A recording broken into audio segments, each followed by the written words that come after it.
GT versus RCB. जब पिछला मुकाबला हुआ था तो आरसीबी जीटी के ऊपर एक तरफा भारी पड़ी थी, लेकिन इस वक्त पॉइंट्स टेबल बड़ी इंटरेस्टिंग हो चुकी है। पहली तीन टीमें ऑलमोस्ट क्वालिफाई कर चुकी हैं, पंजाब, राजस्थान और आरसीबी। ये टीमें एक आधा मैच हार भी गई तब भी फर्क नहीं पड़ेगा, एटलीस्ट क्वालिफाई कर जाएंगी। और इन टीमों के बीच लड़ाई इस बात की है कि टॉप 2 में क्वालिफाई कौन करेगा, पंजाब, आरसीबी या राजस्थान रॉयल्स। असली लड़ाई है नंबर 4 की पोजीशन पर कि नंबर 4 पर कौन सी टीम आएगी, चौथी टीम कौन सी होगी जो क्वालिफाई करेगी। अब उसमें 3 टीमें तगड़ी कंटेंडर हैं, उसमें एक एसआरएच है, दूसरी जीटी है, तीसरी सीएसके है। कुछ हद तक आप अभी डीसी को भी मान सकते हैं, मैथमेटिकली आप रख सकते हैं, लेकिन डीसी जैसा खेल खेल रही है, लग नहीं रहा कि डीसी की टीम भी क्वालिफाई कर पाएगी। बाकी बच गई जो 2 टीमें केकेआर और मुंबई इंडियंस, उनके लिए ऑलमोस्ट ये आईपीएल खत्म हो चुका है। यहां से वो कितना भी अच्छा खेल लें, क्वालिफिकेशन बहुत मुश्किल लग रहा है। अभी इम्पॉसिबल नहीं है, मैथमेटिकली काफ़ी हद तक ये पॉसिबल है। इवन 7 में से 6 मैच जीत करके भी वो क्वालिफाई कर सकते हैं, लेकिन 7 में से 6 मैच जीतना पहले तो किया हुआ है इन टीमों ने। हर बार पॉसिबल नहीं होता है कि हर बार आप उसी भरोसे बैठे रहें कि आखिर के 5 मैचेस बचेंगे तो हम 5 के 5 जीतेंगे फिर क्वालिफाई करेंगे, तो वो तो होता हुआ मुझे नहीं दिख रहा। अब बात अगर जीटी की करें या टॉप 3 टीमों की करें, तो जो भी टीमें अच्छा कर रही हैं उनकी गेंदबाजी आप देखिए कि आपको एकदम वर्ल्ड क्लास नज़र आएगी, बहुत ज़बरदस्त नज़र आएगी। उसमें भी आरसीबी की गेंदबाजी पिछले मैच में जैसी हुई, और पावर प्ले में 13 रन के अंदर 6 विकेट उन्होंने दिल्ली कैपिटल्स की टीम के निकाल दिए थे। अब क्या है ना कि एक एक गेंदबाज आरसीबी की टीम में अपने आप में सुपरस्टार भी है, और जिस तरह से परफॉर्मेंस दे रहा है वो सबसे इंपॉर्टेंट है। भुवनेश्वर कुमार के बारे में चर्चा काफ़ी रही। इवन देखो पिछले सीजन भी भुवनेश्वर कुमार आरसीबी का पार्ट थे, लेकिन इतनी अच्छी गेंदबाजी भुवनेश्वर कुमार ने तब नहीं की थी जितनी वो इस बार कर रहे हैं। हेजलवुड भी अलग फॉर्म में नजर आ रहे हैं, और हेजलवुड का तो ये आपको पता था कि वो इस तरह की परफॉर्मेंस करेंगे। अच्छा, आरसीबी के लिए ये भी अच्छी बात हो गई कि जब हेजलवुड अवेलेबल नहीं थे तो जैकब डफी ने सिमिलर रोल प्ले करके दे दिया जो वो जॉस हेजलवुड से एक्सपेक्ट कर रहे थे, और धीरे धीरे करके वो जॉस हेजलवुड को भी प्ले में ले आए। और हेजलवुड जिस तरह से गेंदबाजी कर रहे हैं, स्पेशली अभी देखिए आप वो जो पेस हिट कर रहे हैं, हेजलवुड 148, 149 उस पेस तक गेंदबाजी कर रहे हैं, हार्ड लेंथ अच्छा हिट कर रहे हैं। और धीरे धीरे करके मुझे ये भी लग रहा है कि आईपीएल जैसे जैसे आगे बढ़ा है, गेंदबाजों ने अडॉप्ट किया है कंडीशंस के हिसाब से। ऐसा नहीं हुआ कि कंडीशंस फास्ट बॉलर के लिए फेवर करने वाली हुई हैं, लेकिन जो लेंथ्स वगैरह हैं, लाइन वगैरह हैं कि कौन से बैट्समैन के खिलाफ कहाँ गेंदबाजी करनी है, उस हिसाब से प्लानिंग और एग्जीक्यूशन, ये 2 चीज़ें काफ़ी बेहतर की हैं। चाहे आप आरसीबी की टीम देखो, चाहे आप कोई भी टीम देखिए जो गेंदबाजी यूनिट अच्छा कर रही है। जब आईपीएल शुरू हुआ था तो बैट्समैन एक तरफा मार रहे थे गेंदबाजों को, या तो फिर विकेट से हेल्प मिल रही थी तो एक डिफरेंट स्टोरी थी, अदरवाइज बैट्समैन हावी हो रहे थे। लेकिन पिछले कुछ मैचेस आप देखो गेंदबाजों ने अच्छी वापसी की है। भुवनेश्वर कुमार का मैं स्पेसिफिक मेंशन करूंगा क्योंकि इस वक्त सोशल मीडिया पर काफ़ी चल रहा है कि यार भुवनेश्वर कुमार इतने सालों क्यों नहीं खेले, इंडिया की टीम में होने चाहिए। जसप्रीत बुमराह की बात होती है, भुवनेश्वर कुमार की बात नहीं होती। देखो क्या होता है ना कि ये हवा के झोंके के साथ बहने वाली चीज़ें हैं, बट सच्चाई ये है कि 2018 भुवनेश्वर कुमार अच्छी गेंदबाजी करते थे, 2019 भी वर्ल्ड कप में थे, इंडिया के लिए खेले ही खेले। उसके बाद इवन वो 2022 की टीम में भी थे, T20 वर्ल्ड कप, वहाँ भी खेले। ऐसा नहीं है कि उनको मौका नहीं मिला, बट 2018-19 की बात से उनके फिटनेस के इश्यूज, स्पेशली बैक के इश्यूज बहुत सारे थे। इसी वजह से भुवनेश्वर कुमार ने इवन डोमेस्टिक क्रिकेट में भी लंबी क्रिकेट छोड़ दी थी। वो रेड बॉल क्रिकेट तो उन्होंने कंप्लीटली छोड़ दी थी। इवन वो 50 ओवर की क्रिकेट जहां 10 ओवर गेंदबाजी करनी होती है, पिछले 3-4 साल से डोमेस्टिक में नहीं खेले हैं। तो किस बेसिस पर उनको वनडे की टीम में शामिल कर लिया जाता जब किसी गेंदबाज के फिटनेस के इश्यूज थे। भूवी ने खुद में ही अंडरस्टैंड किया, यार मैं 4 ओवर का गेंदबाज रह गया हूँ, 4 ओवर में ईजिली डाल सकता हूँ, और 4 ओवर की गेंदबाजी पर ही पिछले 2 साल में उन्होंने फोकस किया है। 2023 के वर्ल्ड कप से पहले थोड़ा बहुत जरूर वो गेंदबाजी कर रहे थे, लेकिन वो लगातार इंजर्ड हो रहे थे।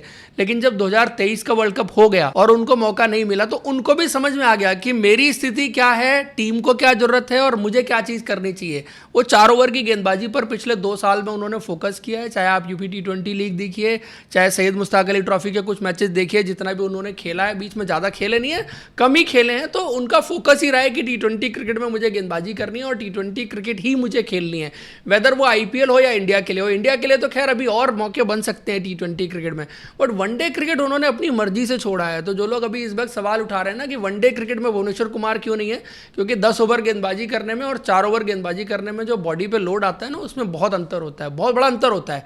और खास करके आप अगर 2:30 बजे मैच शुरू होता है, दोपहर में आपको डालने पड़ते हैं और शाम को आपको अच्छे मौसम में डालने पड़ते हैं, उसमें बहुत बड़ा अंतर आ जाता है। हाँ, गेंदबाजी की बात जब आएगी तो जरूर मैं कहूँगा कि भुवनेश्वर कुमार की काबिलियत पर कभी किसी को कोई शक नहीं था। इवन जब 2022 के T20 वर्ल्ड कप में वो स्ट्रगल कर रहे थे तो बहुत सारे लोगों का मानना था कि वो होने ही नहीं चाहिए थे, लेकिन भुवनेश्वर कुमार की स्किल सेट तो हमेशा से टॉप क्लास थी। अब क्या है कि एक्सपीरियंस मेन इंपॉर्टेंट चीज़ है ना, फिटनेस, क्योंकि भुवी अगर फिट हैं और पूरे लय में गेंदबाजी कर रहे हैं तो वो डिफरेंट दिखते हैं। आप देखो ये आईपीएल जब शुरू हुआ था तो पहले मैच में मैंने कहा था कि यार भुवनेश्वर कुमार 138 हिट करने लग गए हैं दोबारा से, तो ये भुवनेश्वर कुमार डिफरेंट नज़र आ रहा है। तो लय बता देती है गेंदबाज कि वो किस लय में है, और भुवी अच्छी लय में है, और जब लय में अच्छी हो, जोर पूरा लग रहा हो और स्किल उनकी साथ में प्ले में आ रही हो तो फिर तो वो अनप्लेबल हो जाते हैं यार। यॉर्कर भी अच्छी मारते ही हैं एंड में जाके, या फिर नई गेंद जो स्विंग करानी हो अंदर बाहर, हर तरह से भुवनेश्वर कुमार जो है वो अच्छी गेंदबाजी करते हैं। जॉस हेजलवुड की गेंदबाजी की बात हमने की, रसिक सलाम भी ठीक ठाक गेंदबाजी कर दे रहे हैं।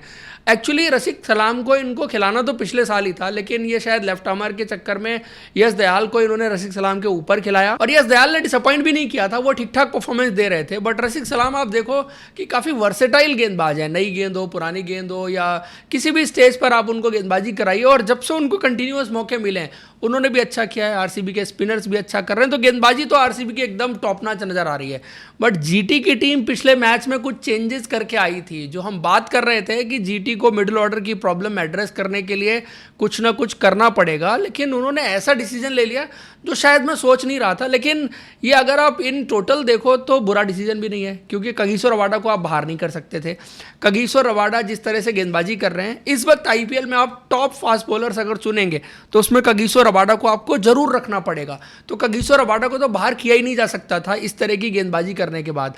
आप बाहर सिर्फ ग्लैन फिलिप्स को ही कर सकते थे, बाकी सारे प्लेयर जो है ना वो स्ट्रेटजिक उससे खेल रहे हैं। आप चाहे जॉस बटलर की बात करिए, चाहे राशिद खान की बात करिए, उनको तो आप रखेंगे ही रखेंगे, कगिसो रबाडा को भी आप रखेंगे ही रखेंगे। आप बाहर कर सकते तो सिर्फ ग्लैन फिलिप्स को कर सकते, क्योंकि ग्लैन फिलिप्स ने उतनी अच्छी बल्लेबाजी भी नहीं की है, फील्डिंग वगैरह तो कर रहे हैं, बॉलिंग की जरूरत यहां पर पड़ती नहीं है। तो उनको एक ऑलराउंडर चाहिए था जो जीटी की टीम में मिसिंग था, और फाइनली उन्होंने पिछले मैच में वो ऑलराउंडर खिला लिया। तो आप देखो जेसन होल्डर ने आके नीचे कंट्रीब्यूट भी किया, क्योंकि जेसन होल्डर ना बहुत एक्सपीरियंस प्लेयर हैं, वर्सेटाइल प्लेयर हैं, ऑलराउंड स्किल लेके आते हैं, तो वो सब चीज़ें आप देखेंगे। मेरे हिसाब से ये अच्छा डिसीजन हो गया। लेकिन शाहरुख खान अभी भी इस टीम में बने हुए हैं, ये मुझे समझ में नहीं आ रहा है कि इतना फेल होने के बाद भी एक प्लेयर को कैसे बैक कर लेते हैं आशीष नेहरा, ये मेरी समझ से बाहर है। देखो बैक करना मैं मानता हूँ, क्रिकेट में आपको प्लेयर को बैक करना पड़ता है, बट लोग उसको 6 साल से बैक कर रहे हैं, और 6 साल में अगर बंदा परफॉर्म नहीं कर रहा तो दैट मीन्स कि प्लेयर में कुछ ना कुछ तो गलत है, और वो ड्रॉप होना डिजर्व करता है, बट स्टिल वो खेल रहा है। बाकी जीटी का टॉप ऑर्डर तो आपको पता है कि कंसिस्टेंसी देगा। साई सुदर्शन ने 2 अच्छी पारियां खेली हैं, लेकिन जो उनका 100 बना था वो मुझे लगता है कि एक्चुअल में आप देखो दोनों पारियां जब आप कंपेयर करोगे और आप ये पाओगे कि साई सुदर्शन के अच्छी पारी खेलने के बावजूद भी आप पार स्कोर से 20-25 रन कम बनाते हैं, तो दैट मीन्स कि वो पारी स्लो खेली गई है। और दूसरी तरफ आप देखो जब साई सुदर्शन बल्लेबाजी कर रहे थे तो ऐसा लग रहा था कि बहुत ताबड़तोड़ बल्लेबाजी हो रही है, बट उधर आप रन रेट पर नज़र डाल रहे थे तो आपको दिख रहा था अरे ये तो 9-10 का रन रेट चल रहा है, भाई इतना तेज खेल रहे हैं, 9-10 का रन रेट चल रहा है। हम दूसरी तरफ देखते हैं कि प्रभसिमरन और प्रियांश खेल रहे होते हैं, वो लगता है नॉर्मल क्रिकेट खेली जा रही है, बट रन रेट चल रहा होता है 15 का।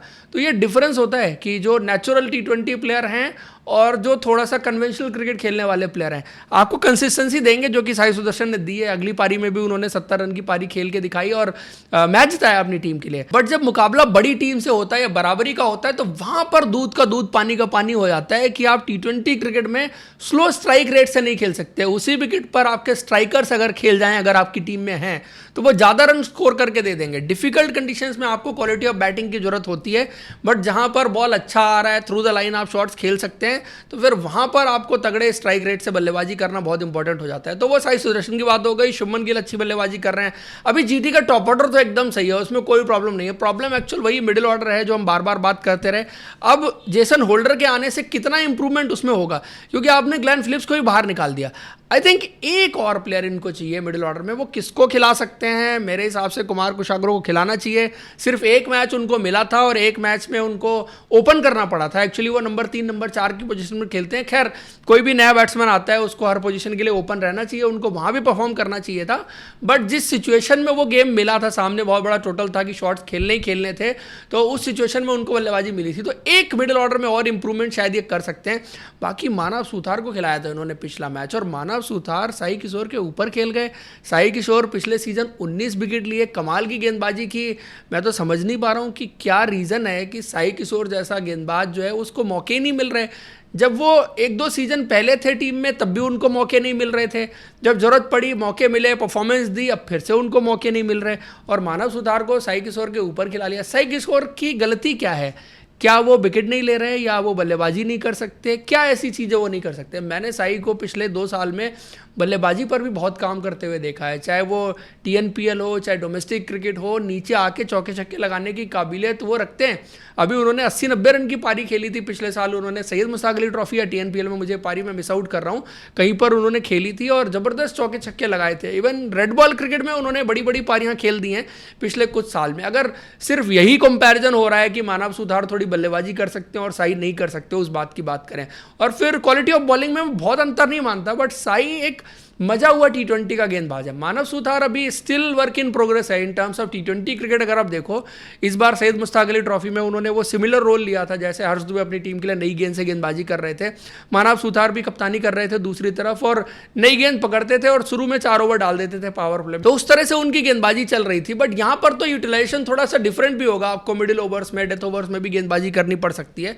वो सब चीज़ें साई ने अच्छी करके दिखाई थी। ऑल एंड ऑल अगर मैं दोनों टीमों को कंपैरिजन करूं तो RCB इस वक्त तो इनविंसिबल नजर आ रही है। हालांकि मुकाबला अहमदाबाद में है, टॉस इंपॉर्टेंट रहेगा और टॉस ज़्यादा फर्क शुरुआती मैचेस में डाल रहा था, अभी भी थोड़ा बहुत तो डालता है। ये डिपेंड करता है कि किस तरह की कंडीशंस हैं उस पर काफ़ी हद तक। जैसे कल के मैच में भी अगर आप देखो तो वहाँ पर शुरू में थोड़ा सा बॉल फंस रही थी, मूव भी कर रही थी, और जो क्वालिटी ऑफ फास्ट बॉलर्स है ना वो किसी भी विकेट पर डिफरेंस डालते हैं, जैसे जोफ्रा आर्चर ने कल के दिन पर डाला या बाकी जो भी गेंदबाज हैं वो अपनी क्वालिटी ऑफ बॉलिंग से डिफरेंस डालते हैं। तो वही जो क्वालिटी ऑफ प्लेयर्स हैं, जैसे इधर कगिसो रबाडा हैं, उधर हेजलवुड हैं, भुवनेश्वर कुमार है, मेनली मैं फास्ट बॉलर्स की बात कर रहा हूँ, वो अपनी गेंदबाजी से डिफरेंस डाल रहे हैं। और लेकिन RCB में वो मुझे गेंदबाजी में भी एक्स फैक्टर थोड़ा सा ज़्यादा दिखता है, प्लस बल्लेबाजी में जो डेप्थ है और चीज़ें हैं, stability at the top with Virat Kohli and Phil Salt तो अभी नहीं खेल रहे, जैकब बैथल आ गए हैं टीम में।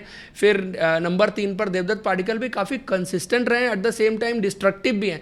तो RCB की टीम एक्चुअल में ज़्यादा डेंजरस लग रही है। अगर आप हेड टू हेड कंपैरिजन करने जाएंगे तो RCB काफ़ी आगे आपको नजर आएगी मुकाबले में GT के। तो इस हिसाब से RCB की टीम GT पर बहुत भारी पड़ने वाली है। फिर से एक बार आप लोग को क्या लगता है कमेंट करके बताइए। वीडियो इन्फॉर्मेशन अच्छी लगी तो लाइक और हमारे चैनल को सब्सक्राइब जरूर करें। Thank you, see you in next video.